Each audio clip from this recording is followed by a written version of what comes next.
Bonjour à tous, bonsoir, j'espère que vous allez bien. Aujourd'hui, comme vous l'avez vu sur le titre de la vidéo, je vais un peu vous expliquer, en gros, pas dans les détails, si vous voulez plus de détails, parce que en détail, ce sera vraiment long et je ne veux vraiment pas faire une vidéo longue. Donc, un peu, en gros, comment je fais des perruques avec ma machine. Vu que je pense hier ou avant-hier, j'avais fait une perruque, donc il y a encore un peu de fil par ici. Et je ne vais pas le défaire pour recommencer. Juste quand il sera fini, je pense, je vais vous montrer comment le fixer. Je le replace et on passe par le fil du haut. Ici, j'utilise un morceau de tissu pour faire sortir le fil, parce que là j'ai fixé le fil mais il est toujours en bas. C'est le fil qui est censé coudre par le haut qui est en haut et je dois faire sortir l'autre. Donc je baisse, je sais pas si vous pouvez voir ça. Et vraiment, si vous voulez une vidéo où j'explique vraiment dans les détails, parce que là je suis en mode rapide parce que je dois coudre une perruque mais faire sortir le fil et j'ai oublié. Pour coudre la perruque, on utilise sur les lettres qui sont ici. Pour fixer la closure, moi j'utilise la lettre A. Et pour coudre le reste de la perruque, j'utilise la lettre H. Et c'est ce qui fait en haut des zigzags. Donc, maintenant j'ai le fil du haut et le fil du bas. Je ne sais pas si vous pouvez bien voir. La prochaine fois, je serai plus proche. Maintenant, pour la mèche, en tout cas, je suis en train de coller la closure sur le bonnet avec la lettre A. Non, C. Non, oui, C, la lettre C.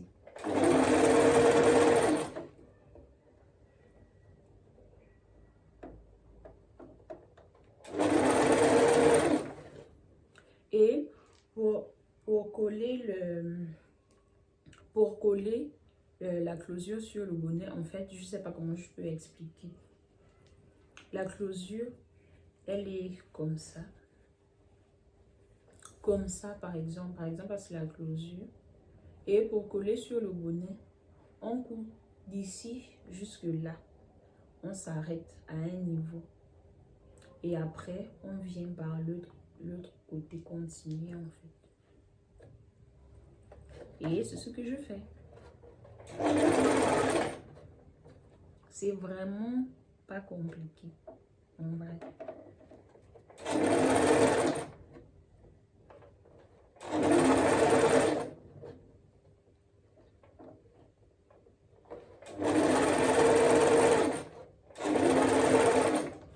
Maintenant, je pars de l'autre côté.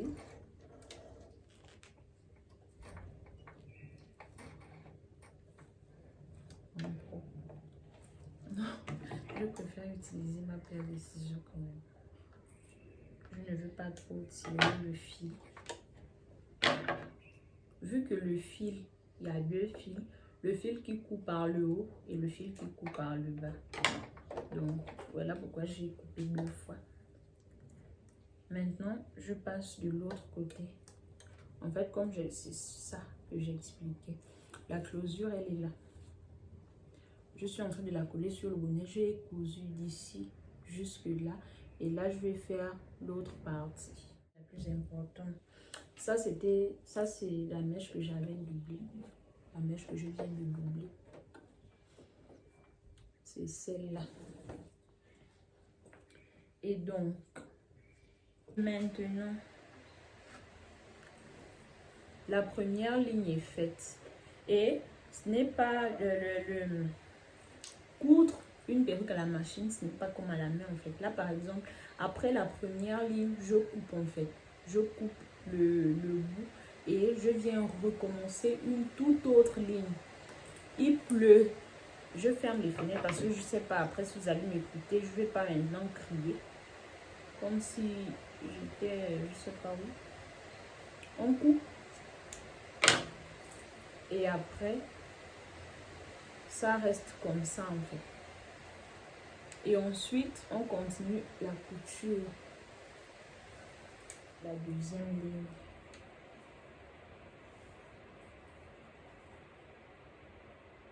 On passe sur la deuxième ligne.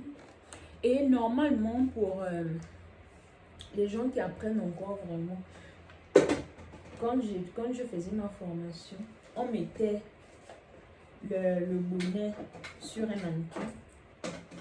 On mettait le bonnet sur une tête de mannequin, pardon.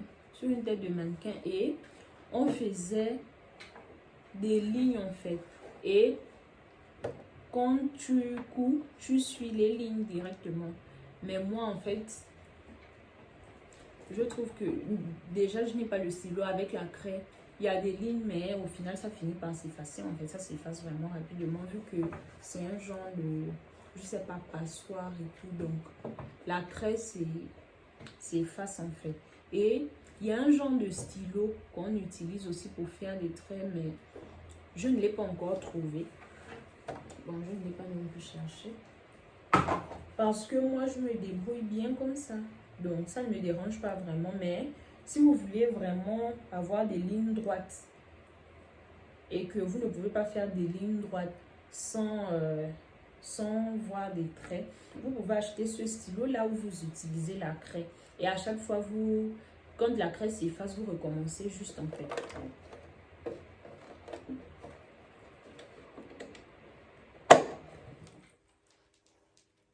Bon, comme je l'avais vu, la mèche n'a pas suffi. Et là, je vais chercher dans mon sachet de mèche si je peux trouver quelque chose pour essayer de compléter. On va compléter. Et ça, à cause de ça, je vais vous donner un conseil. Quand quelqu'un vous dit mon service, c'est par exemple, je ne sais pas, 2500 par exemple. Quelqu'un vous dit mon service c'est 2500, ne négociez pas. Vous ne connaissez pas ce qui se passe dans les coulisses en fait. Parce que ça par exemple, là c'est quelqu'un que je connais et ça ne me dérange pas d'aider par exemple. Et c'est aussi une personne qui m'a déjà rendu des services.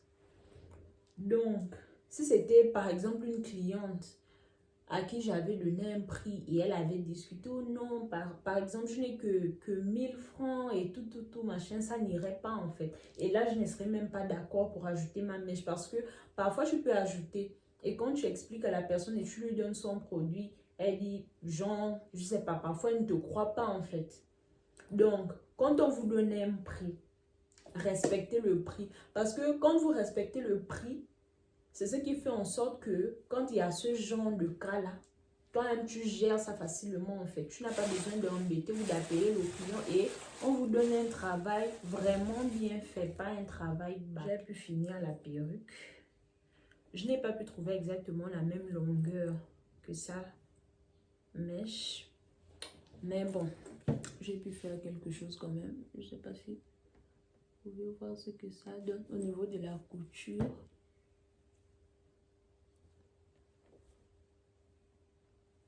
Là. Et l'avantage des perruques cousues à la machine, c'est que l'intérieur est vraiment clean en fait. Donc vous pouvez voir que malgré le fait que j'ai vraiment espacé, sa perruque n'a pas suffi parce que j'ai doublé. Donc, mais bon, ça a quand même donné quelque chose. Maintenant, vu que c'était un ancien tissage qu'elle utilisait souvent, il me reste le lavage et ensuite l'emballage et je pourrais livrer sa perruque. Donc voici ce que ça donne. Cette partie de la closure, on la coupe normalement. Et c'est ce que je vais faire maintenant. on la coupe pour qu'elle ne gêne pas trop en fait. Et aussi par rapport à la couleur et tout ça. Parce que, par exemple, si je mets ça sur la tête du mannequin, ce sera tout noir en fait. On ne pourra pas voir la couleur de la tête du mannequin. Donc voilà pourquoi on coupe comme ça. En fait, c'est ça que je suis en train de couper. Juste au niveau de la closure, je coupe uniquement au niveau de la closure. Parce que quand elle va porter sa perruque, ça ne doit pas être trop noir par le bas. Genre, pour que ce soit un peu plus naturel en fait. Et vu qu'elle va coller, franchement, si elle colle avec ça au-dessus, ce ne sera pas vraiment beau à voir. Donc, on coupe cette partie-là. Ça, c'est la partie de la closure que j'ai coupée. Et voici ce qui reste. Donc, c'est directement sa closure.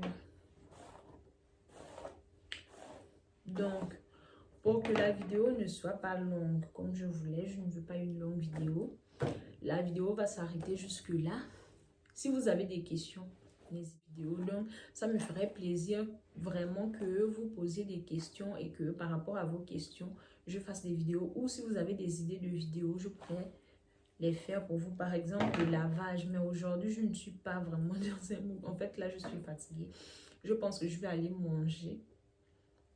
Et je vais tremper sa perruque et je vais aller manger en fait. Parce que là, j'ai quand même faim. Je ne me vois pas vraiment filmer tout le reste de la vidéo. Si vous voulez, bon, je pense que cette vidéo, je peux la faire. Une vidéo de lavage de perruque. Ça, je pourrais le faire. Mais une autre fois et sûrement sur une de mes mèches à moi-même. Parce que celle-là, je vais le faire hors caméra malheureusement. Merci. À bientôt pour une prochaine vidéo.